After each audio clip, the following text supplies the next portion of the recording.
Good morning, everyone. I'm Lara Luna, the Director of Marketing and Communications for the Vancouver Art Gallery. I'd like to acknowledge that we are situated on the ancestral and unceded territories of the Musqueam, Squamish, and Tsleil-Waututh nations, and are respectful of the Indigenous stewards of the land we occupy, whose rich cultures are fundamental to the artistic life in Vancouver and of the gallery. Keeping health and safety protocols in mind, today we are hosting our very first online media preview instead of on-site at the gallery. Thank you for joining us and welcome to the special presentation of our newest exhibition, Modern in the Making, Post-War Craft and Design in British Columbia. This exhibition opens to the public on Saturday, July 18th, and will be on view until January 3rd, 2021. Next slide, please. The Vancouver Art Gallery is grateful to our exhibition supporters and sponsors, and we would like to thank lead sponsor Rogers, supporting sponsors Corman Properties and Kimbo Design, the generous support from Phil Lind, additional support from the Posley family, and our media partner, Vancouver Sun. Next slide, please. Modern in the Making is curated by Vancouver Art Gallery's Interim Director, Daina Augaitis, Guest Curator, Allan Collier, and Stephanie Rebeck, Associate Curator. This morning, we are joined by Daina and Allan as they highlight works from the exhibition. Just a little bit of housekeeping note before we get into the presentation. We will be taking questions at the end, but in the meantime, please feel free to post your questions in the chat function throughout the presentation. And over to you, Daina. Thank you, Lara, and good morning, everybody. I know it's not quite the same as being in the gallery, but Zoom is the new way, isn't it? I hope everybody's well. Modern in the Making. Geez, it's the show that got stuck in the darkness of COVID. So it's very exciting to finally lift the curtains on this exhibition. But in that period of isolation, a lot of people were making things at home. They were sewing, they were baking, they were crafting. So it's a good time to feature an exhibition on craft and design when there is a renewed interest in materiality and in the handmade. The conversation that actually got us started began about 6 years ago when I spoke to Allan Collier about the possibility of a good portion of his amazing furniture collection coming to the gallery in perpetuity. So for an exhibition around that, we determined that the best context for his collection would in fact be a deep dive into British Columbia, especially because the history of furniture, ceramics, textiles, jewelry, and fashion has not been mapped out in any considerable way in this province. It's kind of shocking, but it's true. So we're filling this gap with the first comprehensive exhibition and a catalog that comes out in August that assess craft and design of the post-war period in British Columbia. This was a remarkably creative period in our history. It was nationally and internationally recognized. And these objects and their stories are actually slipping away very quickly as people age. Even during our research, a number of people passed away. And the younger generation doesn't always know what they're in possession of. We need to capture the knowledge. The show has 124 artists and over 300 objects. That may sound huge, and it is, but the exhibition could easily have been twice the size. And I hope others down the road will strike a different path through this extraordinary material. One of the underlying questions that we tried to address is, what was post-war modern living like? What were the creative material expressions of that time? So what the exhibition does is reveal the multiple ways that modernism was enacted here in BC in the 3 decades following the Second World War. So that's 1945 to 1975. Just to take you back for a second, after the war, thousands of people were immigrating here looking for jobs.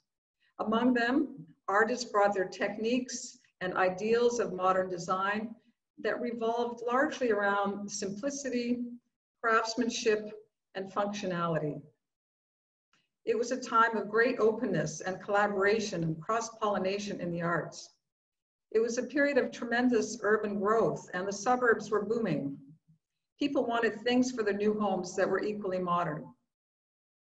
So modernism here was not a singular thing. It can't be easily categorized.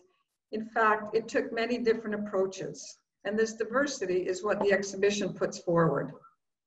That the utopian ideas from elsewhere were inflected with local histories, local materials. They took place here in a relatively mild climate, where nature is writ large, and where the cross-pollination in the arts produced new hybrids. In the show, we also recognize that the arrival of modernism here is tied very closely to colonialism. It was largely European settlers who introduced their ideas of progress and built their institutions embedded with their values, like this institution. But what we want to make visible is that there already existed a sophisticated language of very refined objects made by indigenous makers. And so we made a point of including some of the indigenous weavers, the jewelers, and carvers who emerged after the potlatch ban was lifted in 1951, and who worked to reestablish and further indigenous cultural knowledge after 8 decades of oppression. And these indigenous objects, although not always understood, were also an inspiration to some of the settlers and were highly collected to showcase in the new modern homes. So those are some of the broad strokes of the exhibition, and now we'll proceed through the different sections of the show and speak to some specific objects. Next slide. The exhibition is arranged chronologically, and we start off with 1945 to 50, post-war reconstruction. It's right after the war when there are still shortages of some materials and when wartime industries are being adapted for domestic production like bent plywood, but there is nevertheless a widespread expectation of a better life. Aesthetically, most design is still following the pre-war styles of the Bauhaus and modern style. Next slide. We start the exhibition with a number of incredibly fine woven works by New Chalmouth weavers, including Nellie Jacobson that you can see on the left side of this, in the front, and on the right side of this image. The New Chalmouth weavers on the west coast of Vancouver Island are known for weaving their stories into the baskets as a way of documenting and passing on knowledge.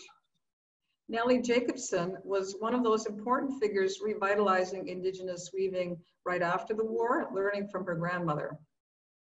Along with traditional mats and shawls, she also participated in the tourist trade, making wallets and, in this case, buttons that you can see in the center, featuring the most intricate pressed figures. These were likely commissioned by a private. Next slide. I wanted to talk a little bit about this sort of transition that happened between 1945 and 1950, when furniture designs particularly reflected European sensibilities developed in the 1930s, or were adaptations of American tubular designs that had been put on the market. And specifically, I wanted to talk about this chair, which epitomizes the transfer of plywood molding techniques used in wartime aircraft construction to the domestic sphere. The chair, and there are a number of other examples from this company, were produced by a company called Moldcraft Plywoods in North Vancouver between 1946 and 1949, and then by another company, Drake Industries, from 1949 to 1950. So the period of production of these pieces was somewhat limited. As you'll see in the exhibition, there was a whole change in aesthetics that took place around 1949, starting with items shown at the Vancouver Art Gallery's Design for Living exhibition that opened in November 1949. It's obvious when those people that are familiar with furniture history that this particular chair bears a very close resemblance to the number 400 armchair designed by Alvar Aalto in the mid-30s. Alto's work had become quite popular in North America as a result of his furniture being shown at the New York World's Fair. And after the war, a number of manufacturers around North America, including in Vancouver, adopted this particular style of furniture, which utilized plywood bending techniques developed for aircraft.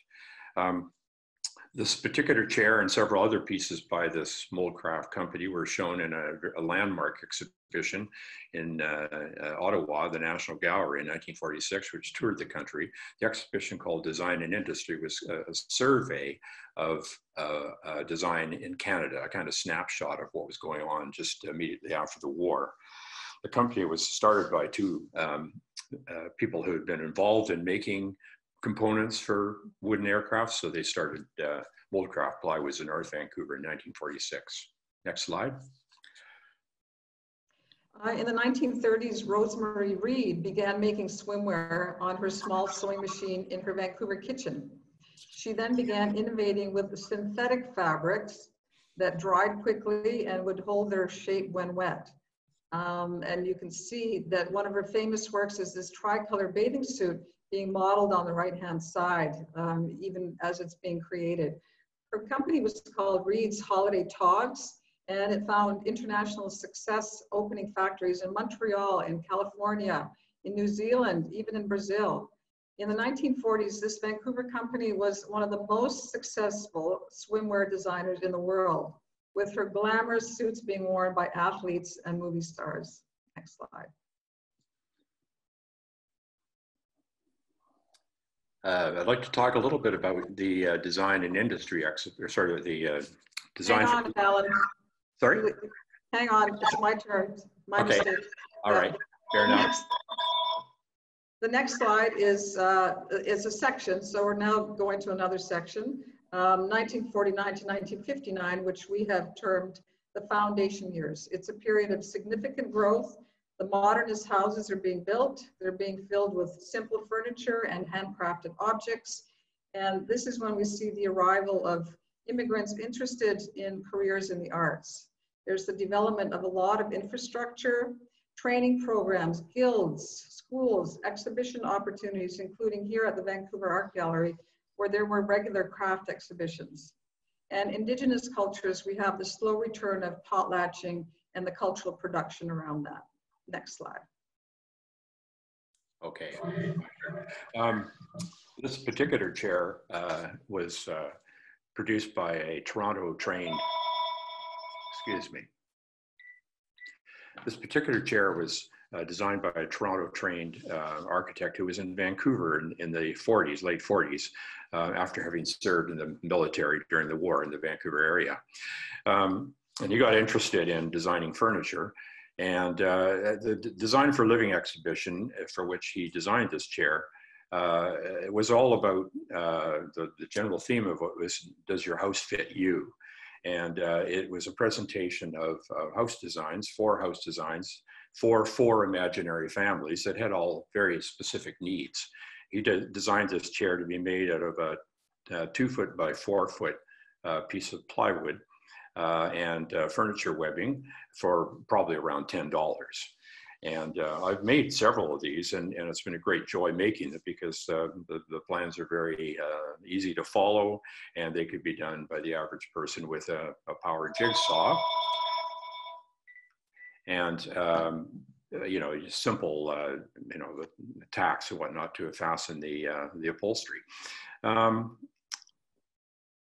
There are a number of other pieces of furniture designed by other architects in the exhibition, and they are also included in the exhibition, current exhibition, Modern in the Making. Next slide, please.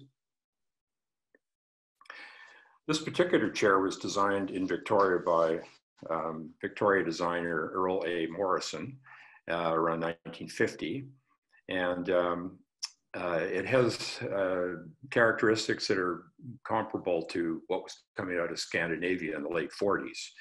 There's a kind of an element of craft work in the rush seating that was produced. And in fact, it was done by a blind person in Victoria.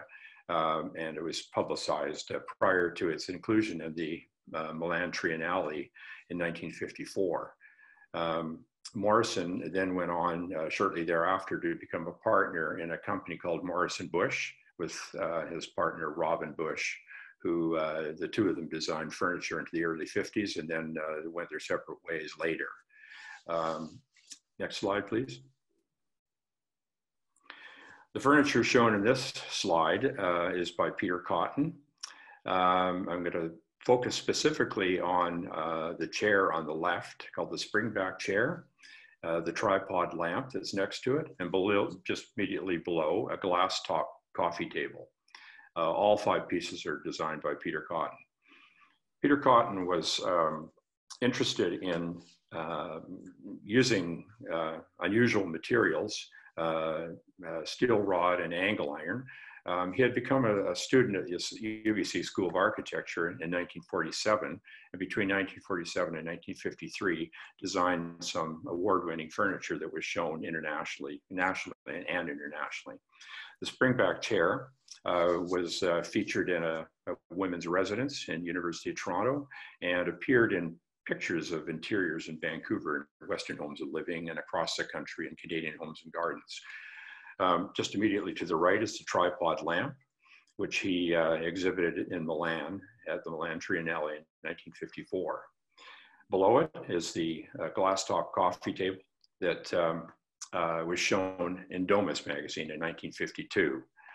There are several other pieces in the exhibition designed by Peter Cotton, who was well known at the time for his pivotal role in establishing the School of Architecture in 1946. Next slide, please. Ellen Neal was a Kwakwaka'wakw artist from Alert Bay, and she's important for a number of reasons. First, she was the first female carver in a male-dominated field, which is extraordinary in itself. And she also spoke out about the rights of Indigenous makers to modernize their own cultural heritage and to use modern materials and tools. She was a real organizer, and you can see her pictured here in one of her venues, the Totem Arts Shop in Stanley Park, where she facilitated lots of Indigenous carvers to make items for sale that were originals and were not machine-made imitations. And I think that was her point. She was speaking out as early as 1948, speaking out against appropriation and suggesting that Canadian businesses hire Indigenous artists to create a market that was not mass-produced, to create originals. Next slide. I wanted to talk a little bit about this vase that was created by Santa Mignosa around 1958-59. Mignosa was a well-trained artist who came from Italy in 1957 to Vancouver, and his background was in ceramic sculpture. When he arrived in Vancouver in '57, he spent quite a bit of time working at the ceramic hut out at UBC, which was one of the major centers of ceramic production in BC at the time. His background was mainly in ceramic sculpture, and he didn't really know how to use the potter's wheel. So his early work is handmade rather than done on the wheel. And his work is asymmetrical, it's expressive. And he was one of the first people in the Pacific Northwest to go in this direction. And he was recognized as such at the Henry Art Gallery in 1962, when they mentioned that he was a pioneer in this kind of work. Mignosa's background in Italy eventually led him to move more into ceramic sculpture. Anyway, he exhibited almost right within a year or two of his arrival in Vancouver, winning a gold medal in Ostend at an international ceramics exhibition, and in 1962 won a similar award, a silver medal, at Prague in 1962. His work is very expressive. He didn't sell a lot. There's not a lot available in the marketplace, but he exhibited extensively in North America at the Ceramics National in the United States and at various international exhibitions in Europe. Next slide, please. Bill Reid was a remarkable sculptor and also one of the first to reinvigorate Haida culture and its traditions. He first trained as a jeweler in Toronto and made beautiful European-inspired modernist pieces until he started discovering his Haida heritage. And here in these cufflinks, you can still see some of that modern look to it, but here he incorporates the Haida design. When he moved to Vancouver, he worked for a while alongside Tony Cavelti, who had a jewelry studio and whose work is also in the exhibition. The contribution that Bill Reid made was to incorporate semi-precious stones, which was a first in Haida jewelry, and to use repoussé for his Haida crest, a sophisticated technique that uses hammering the design from the reverse side. Next slide.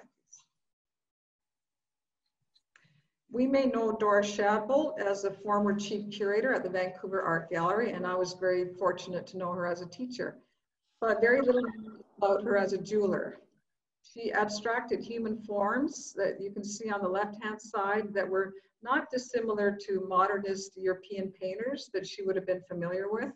She used hollow construction to give her pieces depth, almost like making sculpture.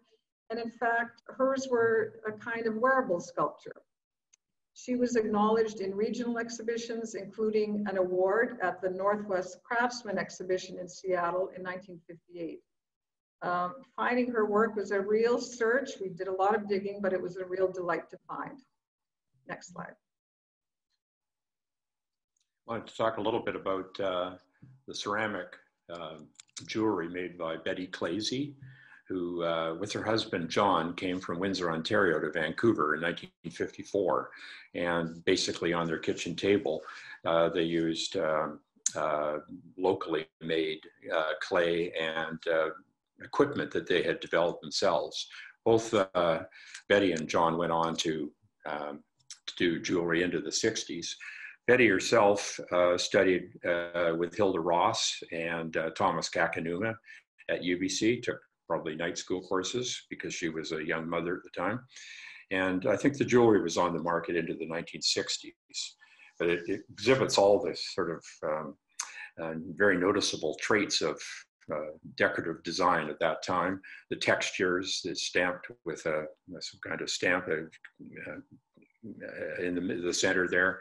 And then the motifs that are painted on that are very recognizable from the period. Next slide, please. So the next section of the exhibition is the 1960s. It's characterized as the move towards more expressive forms.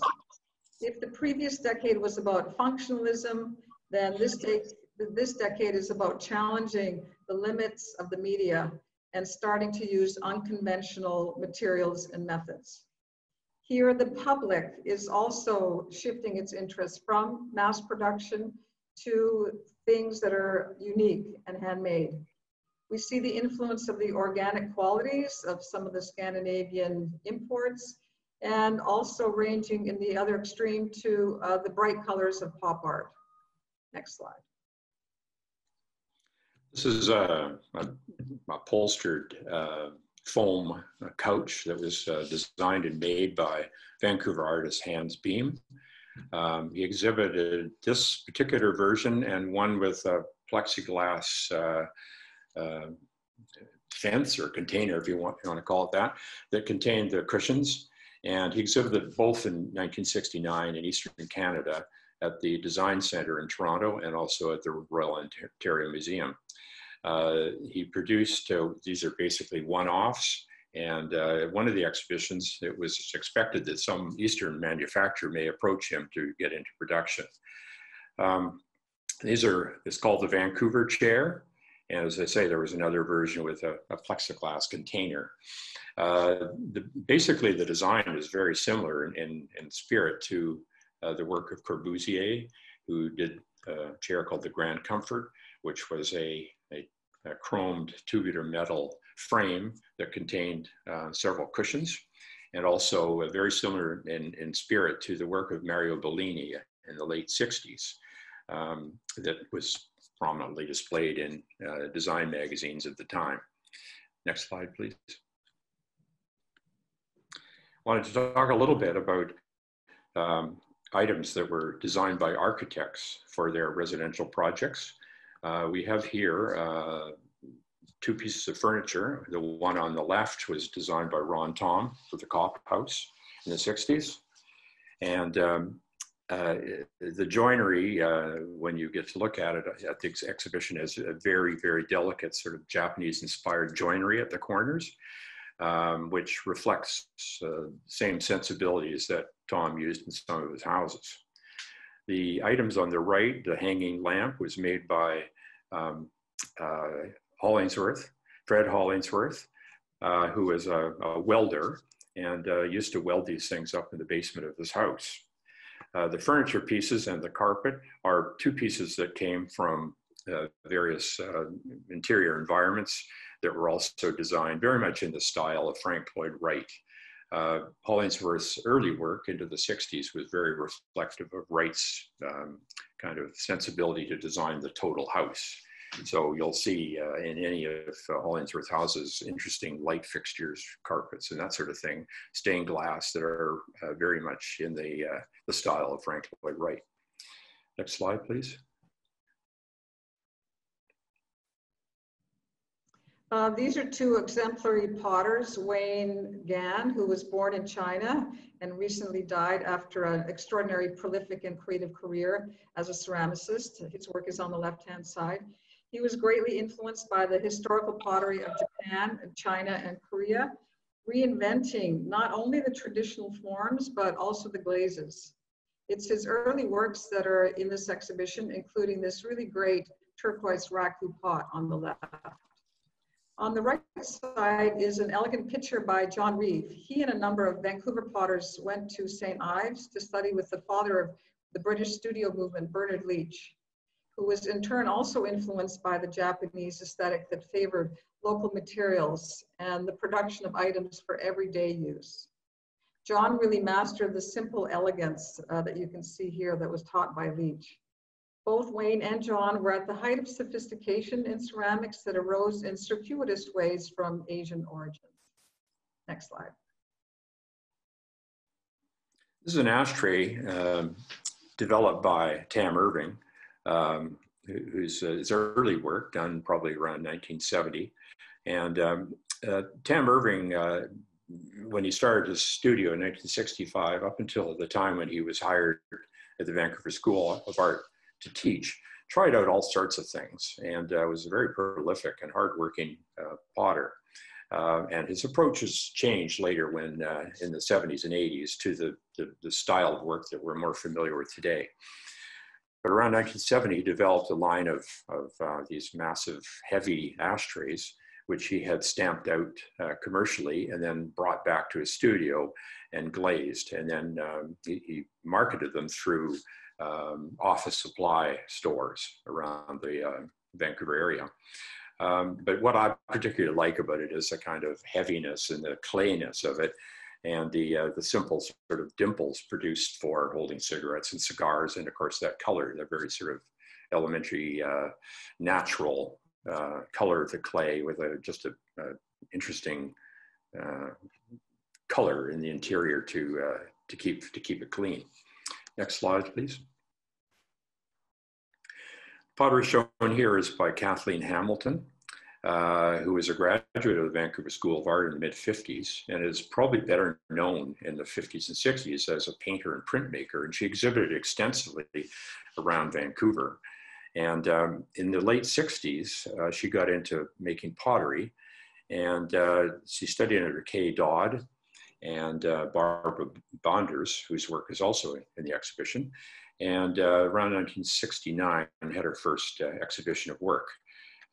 These are all handmade, and she did not throw pots on the wheel. She was much more interested in the kind of personal, individualistic designs that she could come up with by making by hand. I think her career was well into the 70s. She also taught locally at colleges. Next slide, please.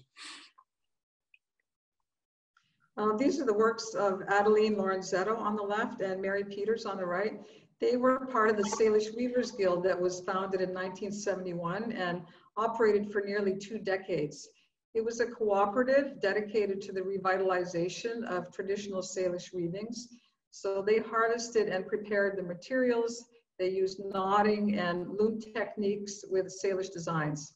The group was made up primarily of solo women from the Fraser Valley, who again gathered knowledge from the remaining elders and also visited their ancestral objects in museums. And I want to point out, take my hat off to Moa, who last year organized the Salish weaving exhibition that was just first rate and really broadened our knowledge of Salish weavers. These women sold their weavings and really worked to make contemporary Salish weaving part of the modern Canadian economy. Next slide.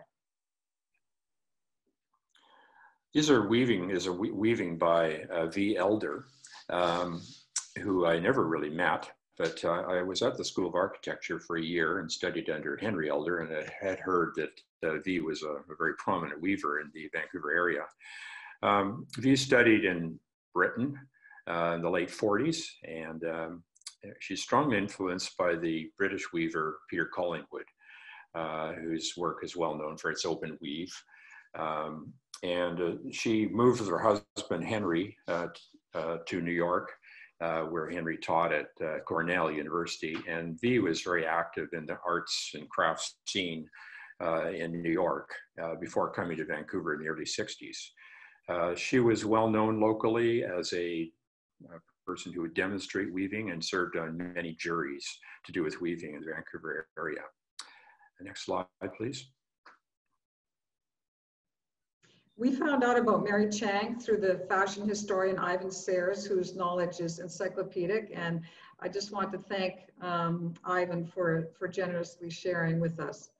Throughout the 1950s and 60s and 70s, the fashion designer Mary Chang received many honors and awards for her coveted designs. She believed that less is more, a philosophy she used in her capsule wardrobes that featured fabrics appropriate for wear from spring all the way through fall. She had very practical considerations, clothing that you didn't have to fuss with, but looked totally fantastic like this long evening gown does. She was an extraordinary collaborator, working with local producers like Penny Gouldstone and international ones like Marimekko and Vuokko of Finland. Next slide. The last section of the exhibition takes us into the late 60s and early 70s. We call it Blurring the Boundaries. It's a period of rising individualism, counterculture is developing, and the Back to the Land movement, where the craftspeople are not only moving to remote parts of the province, but also using local materials and then taking their items to the local crafts fairs. People are venturing into eclectic, radically new ways of producing things, and weaving is especially innovative at this time. Here you can see Setsuko Kuroshi's extraordinary three-dimensional environment that she has created that's very colorful and delightful, and is really about the body and experiencing these objects in new ways. Next slide. And Evelyn Roth was a founding member of Intermedia that existed in 1967 to 1972, a group of bold artists who were experimenting in every possible way with new media and in interdisciplinary ways. She was originally a weaver and also interested in the environmentalist movement. So Evelyn Roth knit and crocheted wearable works out of recycled videotape. Much of it received from the CBC. And as you can see here, she then performed it, striking her poses across the country. Here she's in front of the old Vancouver Art Gallery, where she also knit a cozy for the entrance of the building. Next slide. And we end with two figures, Gathy Falk on the right and Glenn Lewis on the left, who both started their careers in ceramics, making functional objects at first, but by the early 70s, they both got interested in pushing the boundaries of the medium and were influenced by a pop sensibility. Still working in clay, Gathy Falk began making her fruit piles actually as early as 1967, seeing the sculptural potential of clay. She's always been interested in the objects and rituals of domestic life, and this was yet another way to manifest these. And on the left, Glenn Lewis similarly expanded his sculptural tableau to include domestic tableware. But his objects, you can't quite see it, but when you come here, you'll see up close that the cracks and the slump shapes and other imperfections that are really part of the chance effects of working with clay are very visible. He doesn't hide them. He's working with materials very conceptually. And we can see that the ideas start taking over from the material concerns, and that objects start entering a different discourse that's about sculpture and performance and pop art. Next slide. Okay. In closing, I just want to say that every object in the show has a story. And over the 2 years that Allan and I were in people's homes and artist studios, in museum vaults, we have gathered only some of the stories from the artists or their families, or from the collectors who've saved these objects for future generations to appreciate. So to all of the makers and their families and the collectors, we extend a deep appreciation for sharing and for enriching our lives with these objects.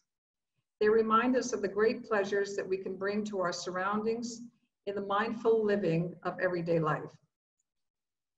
And as we close, I also want to acknowledge all of the extraordinary staff in all of the departments.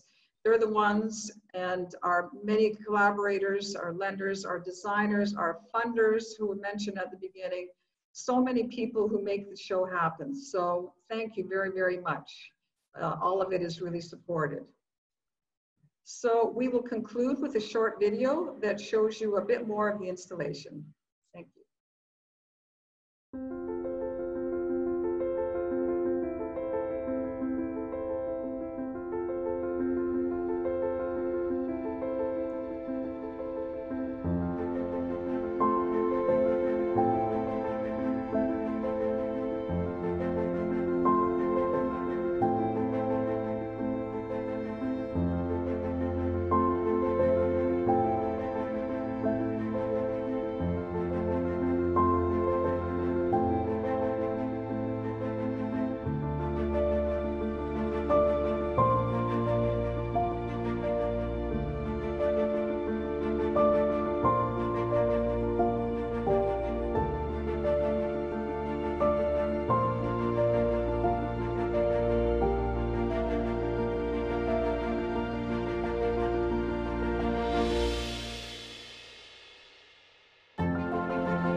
Great. Well, thank you so very much, Daina and Allan.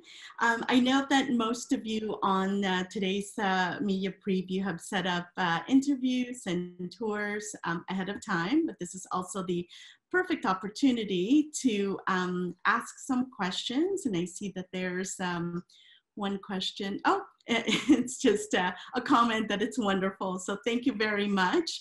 If you have any questions for Daina or Allan, now is the time. If not, you can always contact me at any time at lluna@vanartgallery.bc.ca to schedule a tour or set up interviews. You should have also received the press kit and the contact sheet for images this morning. And for those of you who are interested, as we mentioned, we have recorded this, and I can make the link available to you as well if you'd like to review it further on. If you have not received the press kit and contact sheet package, please let me know. So at this point, I just would like to thank everybody again for participating. We're very excited to share this exhibition with everyone. Thank you for joining us this morning, and we will see you at the gallery. Thank you.